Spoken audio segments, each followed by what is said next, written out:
السلام علیکم عابدی صاحب۔ وعلیکم السلام ورحمۃ اللہ، فرمائیے جناب۔ میرے ہاتھ میں ابھی رجال کشی ہے، تو رجال کشی میں جی صفحہ نمبر 193 کے اوپر امام جعفر صادق علیہ السلام کا قول نقل کیا ہوا ہے، واللہ عالم کہاں تک اس میں صداقت ہے یا اس پہ آپ روشنی ڈال سکتے ہیں کہ اس کا ترجمہ یوں ہے کہ امام جعفر صادق علیہ السلام فرما رہے ہیں، صفحہ نمبر 193 ہے رجال کشی کا، آپ فرماتے ہیں کہ اللہ نے منافقوں کے متعلق کوئی آیات نہیں اتاری مگر وہ ان لوگوں کے حق میں ہیں جو شیعہ ہونے کا دعویٰ کرتے ہیں حضور۔ اور میرا دوسرا سوال آپ سے یہ ہے، ایک منٹ میں جو ہے ذرا آپ کو جو ہے اسی وقت آن لائن پکڑ لوں تاکہ آپ جو ہے نا بات کر کے ادھر ادھر نہ چلے جائیں، ٹھیک ہے؟ میں آپ کی خدمت میں ابھی آپ کو رجال کشی نکال کے میں صرف آپ سے یہ پوچھنا چاہتا ہوں، یہ جو لفظ یہاں پہ شیعہ آیا ہے یہ کون سے شیعہ ہیں، ان سے مراد کون ہے؟ ابھی وہ آیا بھی ہے، کون سا لفظ ہے کیا ہے میں آپ کو ابھی بتاتا ہوں نا، آپ گھبرائیں کیوں؟ آپ کی خدمت میں ہم حاضر ہیں جناب، آپ کو ہم ایک ایک چیز بتانے کے لیے تیار ہیں اور آپ بھی انشاءاللہ ہمارا ساتھ دیجئے گا۔ جناب سوال پوچھنے کا صرف مقصد یہ ہے کہ اللہ ارشاد فرماتا ہے فَاسْأَلُوا أَهْلَ الذِّكْرِ إِن كُنتُمْ لَا تَعْلَمُونَ، اگر آپ مسئلہ نہیں جانتے تو ان لوگوں سے پوچھ لیں جو جانتے ہیں، آپ جانتے اس لیے آپ سے پوچھ رہے ہیں۔ اچھا بہت شکریہ۔ اچھا ایک بات بتا دیں پرویز صاحب کہ آج کے اس پروگرام میں سے کوئی سوال آپ کے ذہن میں آیا ہے؟ آپ نے جو بیان کیا ہے نا وہ ہم نے سنا ہے، اور جہاں تک تو جو تعلق ہے نا کہ جس آدمی نے کھڑا ہو کے حنین کے بعد یہ فرمایا تھا کہ یا رسول اللہ آپ جو ہے انصاف کریں، ان کی نشانیاں بھی تو آپ بتائیں نا جو سرکار نے بیان فرمائی تھی۔ جی وہ تو ہے۔ آدھی پنڈلی تک ہوگا، سر کے اوپر ٹنڈ ہوگی، مونچھیں منڈوائی ہوں گی اور داڑھی بہت بڑی لمبی ہوگی، جن لوگوں کے اندر آج بھی یہ صفتیں پائی جائیں وہ سرکار کے گستاخ ہیں، اس طرح بتائیں نا آپ۔ نہیں وہ تو ہم نے بتایا ہے میرے بھائی، وہ تو بتایا ہے اور تفصیل سے، چونکہ وقت نہیں تھا تو وہ ساری علامتیں نہیں بتائیں۔ میں آپ کی خدمت میں پوچھ رہا ہوں کہ جو ہم نے استدلال کیا قرآن کی نص سے، جی اس سے آپ مطمئن ہوئے ہیں کہ نہیں ہوئے ہیں؟ اور یہاں تک جو آپ نے بیان کیا ہے اور جن کے متعلق جو ہے اللہ رب العالمین نے حضرت عمر کے متعلق اگر انہوں نے توبہ استغفار اللہ کی بارگاہ میں کی ہے تو اللہ فرماتا ہے میں نے ان کو بخش دیا ہے۔ جی بہت شکریہ، بہت شکریہ، بہت شکریہ، اللہ آپ کو جزائے خیر دے، کم از کم اتنی حد تک تو بات سمجھ میں آ رہی ہے اور یہی ہمارا مقصد ہے، آپ نے اس بات کو سنا ہے، سمجھا ہے اور اس حد تک آپ آئے ہیں تو الحمدللہ۔ ایک آدمی گناہ کرے، شیطان اس کو گمراہ کر دے، وہ بخشا بھی جائے، لیکن کیا اس کے مقابل میں اس کی کوئی حیثیت اور کوئی مقام ہوتا ہے؟ عقل سے، شعور سے سوچے کہ جو نفس رسول ہے قرآن کی زبان میں، جس کے اندر ایک ذرہ برابر دشمن نے بھی عیب نہیں نکالا، ہر میدان میں جو اول ہے، ہر اعتبار سے جو اول ہے، جو نفس نبی ہے، لحموں کا لحمی دموں کا دمی رسول اللہ جس کو کہہ رہے ہیں، اس کے مقابل میں ان کی کیا حیثیت ہے کہ جو غلطیاں پہ غلطیاں کریں ان کو اللہ معاف بھی کر دے۔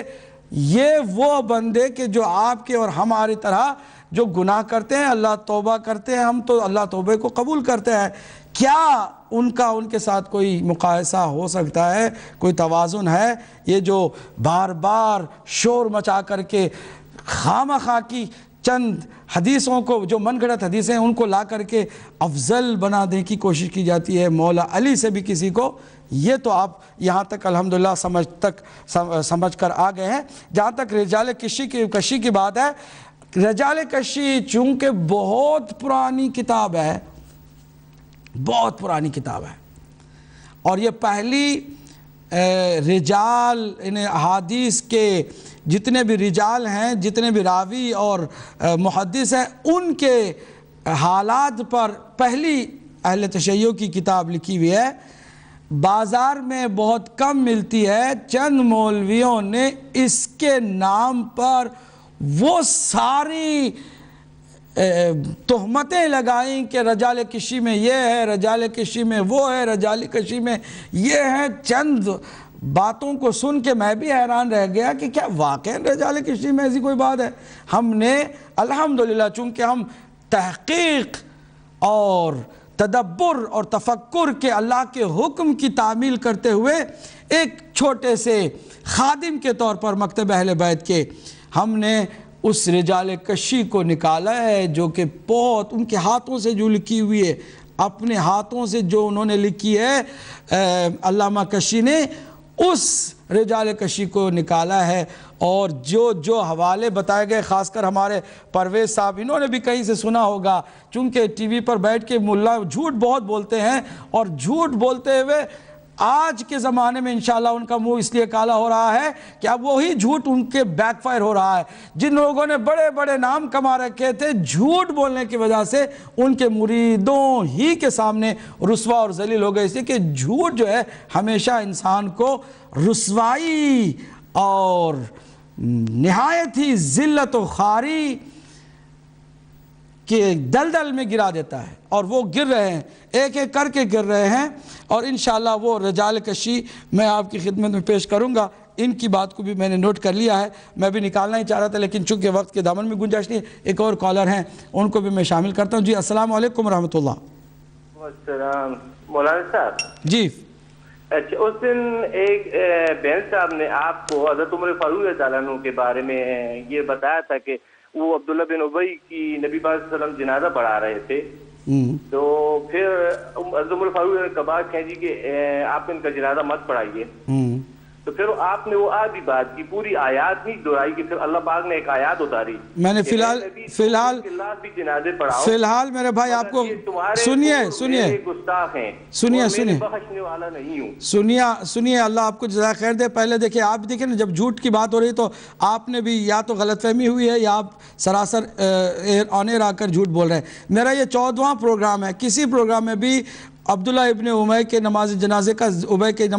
کا ذکر ہی نہیں کیا ہے ابھی تک۔ انشاءاللہ آئے گا وہ وقت، بھی اسی کے وقت موقع پر آیا ہے۔ آپ میری 14 ہمارے پروگرام جو اب تک ہوئے ہیں، آج کے پروگرام سمیت سارا دیکھ لیجئے، اس میں کبھی بھی ہم نے عبداللہ ابن ابی کے جنازے کی بات کی ہی نہیں ہے۔ اب یہ آپ کو غلط فہمی ہو گئی ہے، یا پھر جیسے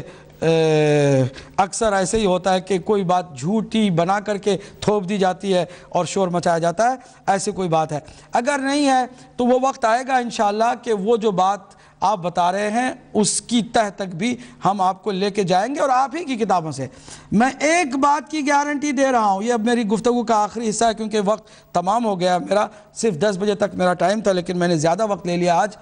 یہ رجال کشی بھی انشاءاللہ آپ کو دکھائیں گے بھی، اور انشاءاللہ جھوٹوں کا منہ کالا ہوتے ہوئے اسی ہدایت ٹی وی سے دیکھیں گے، جو لوگ بار بار رجال کشی کا حوالہ دے رہے ہیں۔ انشاءاللہ اس کی ایک ایک چیز لا کر بتاؤں گا کہ یہ بتایا گیا کہ رجال کشی میں، اور یہ عبارت ہے، اس میں ایسی کوئی بات نہیں ہے، انشاءاللہ بتائیں گے۔ اور آپ کی خدمت میں آج آخر میں ایک اہم بات، یہ ایک پوری ذمہ داری کے ساتھ، پورے ہوش و حواس میں رہتے ہوئے، پوری ذمہ داری کے ساتھ ایک بات کرنے جا رہے ہیں۔ بہت سارے لوگ کہتے ہیں شیعہ مذہب پتہ نہیں یہودیوں نے بنایا، پتہ نہیں کس نے بنایا، کہاں سے ہی آیا، یہ کانسیپٹ کہاں پہلے نہیں تھا، اب نہیں تھا، اب ہے یا نہیں ہے۔ ساری باتوں کو ایک طرف رکھیں، میرے اس ذمہ دارانہ جملے کو نوٹ کریں۔ میں یہ نہیں کہتا کہ میں چیلنج کر رہا ہوں، لیکن یہ ذمہ داری کے ساتھ، پوری ذمہ داری کے ساتھ کہہ رہا ہوں۔ مجھے کوئی ایسا عقیدہ بتائیے ہمارا اپنا کہ جس کے لیے دلیل اہل سنت کی کتابوں میں موجود نہ ہو۔ میں یہ آپ کو پوری ذمہ داری کے ساتھ کہہ رہا ہوں۔ توحید سے لے کے روز آخرت تک کے جو ایمان لانے والی جو اہم ترین عقائد کی باتیں ہیں، تمام ہمارے وہ عقائد کے جو ہم مانتے ہیں ایک مؤمن شیعہ اثنا عشری ہونے کے ناطے، کون سا ایسا ہمارا عقیدہ